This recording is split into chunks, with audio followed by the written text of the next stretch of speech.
Before the war, my life was ordinary in the best possible way. I lived in a small but cozy town, in a house that my father had built with his own hands. Every morning, I woke up to the smell of fresh bread from the bakery across the street. My wife would already be awake, sipping her coffee, reading the news on her phone. Our little boy, Daniel, had a habit of running into our room in his pajamas, jumping into our bed, and demanding 5 more minutes before school. I had a steady job as a mechanic, fixing engines and listening to the same old radio station that played more commercials than songs.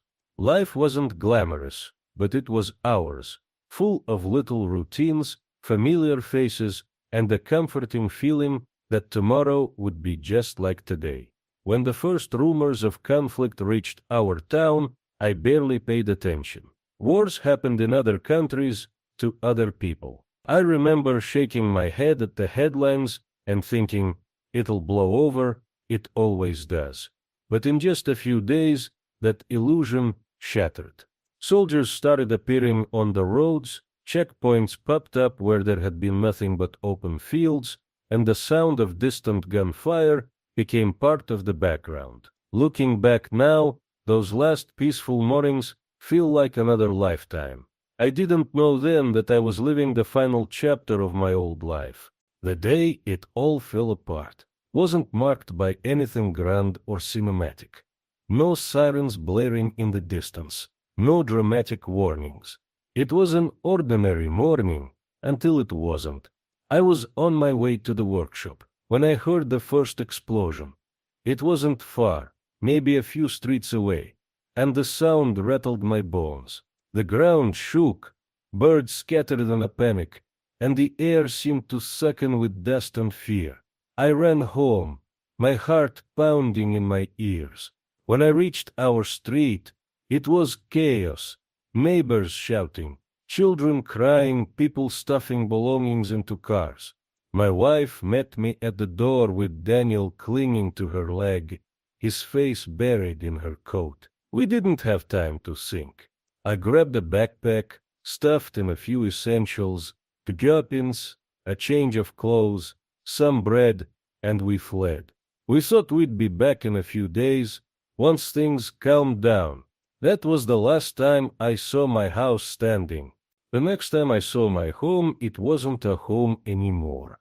Weeks later, when the fighting moved further down the region, I made my way back to our town, thinking maybe we could return. But the street I grew up on was unrecognizable. The bakery was just a collapsed heap of bricks. The tree in front of our yard was splintered in half, leaves burned black. And our house, there was nothing but a charred skeleton of walls, the roof gone, windows blown out. The air smelled like ashes and metal. I stepped inside what used to be our living room and found a piece of Daniel's toy car under a pile of rubble. I picked it up, and it felt heavier than any engine part I had ever lifted. My wife and son never made it back with me. They were caught in an evacuation convoy that was hit days after we left. I wasn't there. I didn't get to say goodbye. My friends, some fled, some didn't survive. My world shrank to silence. I stood in the ruins of my life, holding that toy car, and for the first time, I realized I had nothing left. Not even a place to call home. The weeks after that are a blur in my memory, not because I forgot, but because they all felt the same, empty. I slept wherever I could, sometimes in abandoned buildings, sometimes on a friend's couch, sometimes just outside with my coat pulled tight against the cold. I ate when food was available, drank when water could be found. But mostly I existed in a fog, not really living. People would talk to me, and I'd nod without hearing a word. I couldn't feel hunger or joy, or even anger, just a dull ache in my chest that didn't go away. Days blended into nights. I stopped counting them. I avoided people because I didn't want to answer their questions. I didn't want to tell my story. It was easier to keep it locked inside, even though it felt like it was eating me alive. There was a moment, one I don't like to think about, when I considered ending it, just stepping off the path entirely so the pain would stop. But something I can't explain what held me back. Maybe it was cowardice. Maybe it was the faintest whisper of hope. Either way, I woke up the next morning still breathing. And for the first time, I thought, if I'm still here, maybe there's a reason. That thought, maybe there's a reason I'm still here, wouldn't leave me. It was small at first, fragile, like a spark you're afraid to breathe on in case it goes out. But it was there. I decided I couldn't stay in that ghost version of my life forever. I had to move, not just physically, but mentally. I had to do something. The first step was the hardest. I asked for help. That meant swallowing my pride, admitting that I was broken, and letting people see the mess I'd become. I reached out to a local relief center run by volunteers. They gave me clean clothes, hot meals, and more importantly, a place where I could just sit without feeling like I didn't belong anywhere. One of the volunteers, an older man named Pavel, had been through his own losses years earlier. He didn't offer cheap encouragement or tell me everything happens for a reason. He just listened. Sometimes, that was all I needed. I started helping out at the center, unloading supplies, repairing whatever was broken. It was simple work, but it made me feel like I wasn't useless anymore. Like maybe I still had something to give. It wasn't much, but it was a start. The relief center became more than just a place to get food or a bed. It became a lifeline. There were others there like me, each carrying their own kind of grief. We didn't have to explain much. One look in each other's eyes, and we understood. Pavel introduced me to a small group that met once a week.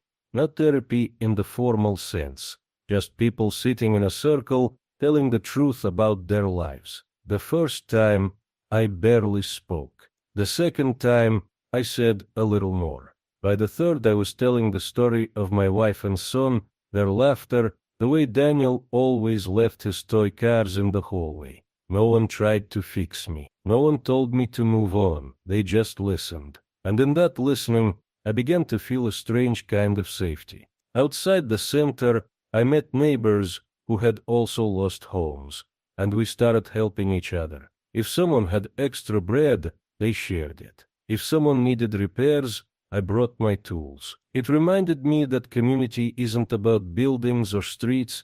It's about people holding each other up when the ground gives way. For the first time since the war began, I didn't feel completely alone. Recovery didn't come all at once. It came in moments so small, I almost missed them. The first time I laughed, really laughed, was when one of the kids at the center asked me to fix his toy truck.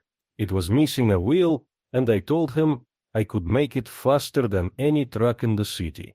He grinned like it was the best deal in the world, and for a moment I felt light again.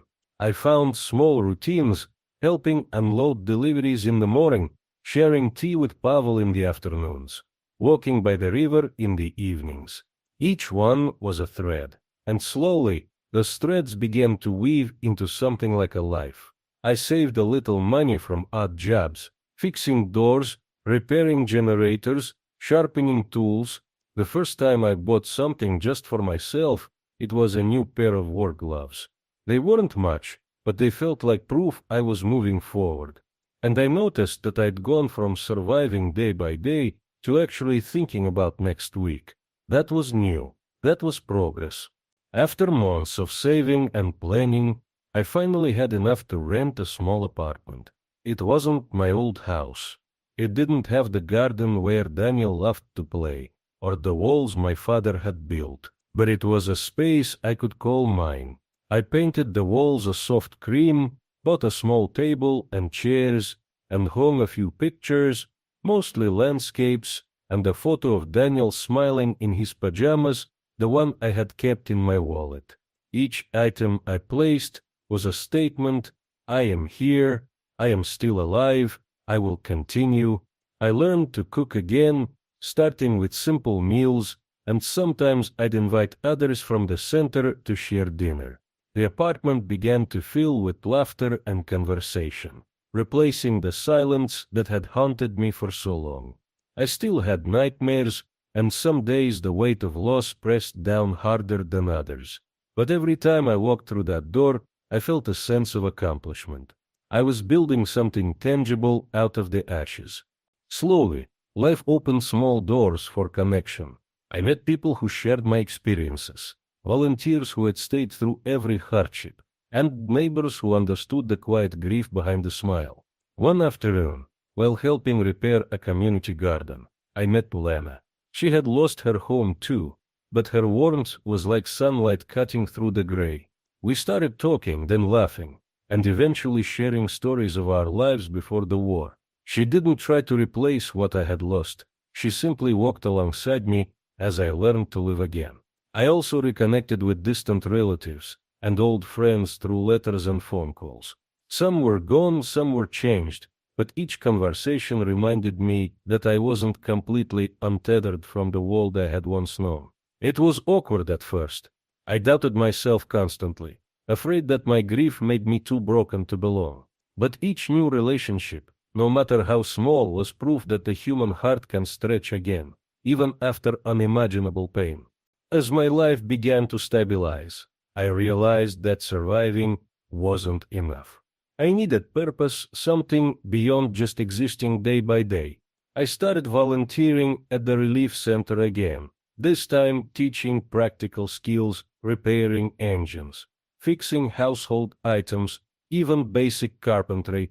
At first, I thought I was just helping others, but slowly I realized that each small success, each thankful smile, was healing me too. I also began documenting my story, not for fame, not for sympathy, but as a record for anyone who might walk a similar path.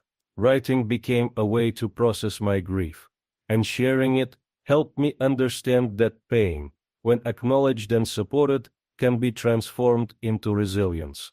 Purpose doesn't erase loss, but it gives the heart a reason to keep moving forward. And for the first time in years, I felt like I had a role, a place, a reason to wake up every morning. Recovery was never a straight path. Just when I thought I was making progress, setbacks reminded me how fragile life could be. One evening, a heavy storm hit the town. The small community garden I had helped build was flooded, and some of the repairs I had done to my apartment were damaged. For a few days, I felt the old despair creeping back, the sense that no matter what I built, the world could take it away in an instant. Old memories haunted me too. Nights were the hardest when the silence reminded me of my wife and Daniel. Some mornings I woke up exhausted from dreams that left me feeling as if I had lost everything all over again. But this time I didn't give in completely. I reached out to friends, volunteers, and neighbors. Together we cleaned the garden, fixed the damage, and I even laughed while doing it. I began to understand that setbacks weren't the end. They were part of rebuilding. I was still fragile, still grieving, but I was learning that resilience isn't about never falling. It's about getting up again, even when your knees shake. The first real moments of joy after the war were small, almost imperceptible, but they felt monumental. One morning, I woke to birds chirping outside my window instead of sirens. The sunlight hit the cream-colored walls of my apartment, and for the first time in years, I made a cup of coffee and simply enjoyed it. No rushing, no fear, no looming sense of loss, just quiet peace. I started celebrating little things, finishing a repair at the center, baking bread without burning it, sharing a meal with friends, and laughing until our sides hurt. Each of these moments reminded me that life still held beauty even in the aftermath of devastation. I also noticed myself smiling at strangers, offering a helping hand, sharing a joke. It felt strange at first, as if joy had to be earned, but slowly it became natural. I realized I was capable of happiness again, not because the past disappeared, but because I had chosen to live in spite of it. By now, my days had structure. My nights had peace, and my heart had begun to mend. I started thinking long term, not just surviving day to day, but building a life that mattered. I expanded my work at the Relief Center, helping establish programs for displaced families. I joined community initiatives, planting gardens, repairing homes, and mentoring young people who had lost everything. Each project was a brick in the foundation of a new life, a life that wasn't defined by loss but by the choices I made moving forward. I also nurtured relationships. Lena became my closest friend, confidant, and partner in rebuilding. Neighbors became like family. I learned to ask for help without shame, to give without expectation, and to cherish each small victory as proof that I was alive, resilient, and capable of love. For the first time since the war, I didn't just feel like a survivor, I felt like a participant in life again. Looking back now, I can hardly recognize the person I was in those first hollow days after the war. I was a shell moving through life without hope, afraid to dream because dreaming felt like betrayal to the memories of those I lost. But each small step, asking for help, connecting with others, finding routines, celebrating tiny victories, gradually stitched me back together. I learned that grief doesn't disappear, it becomes part of you like a scar that reminds you of both pain and strength. I've also realized that resilience isn't a solo endeavor. It's built in the quiet acts of community, in shared laughter, in listening, in giving and receiving support.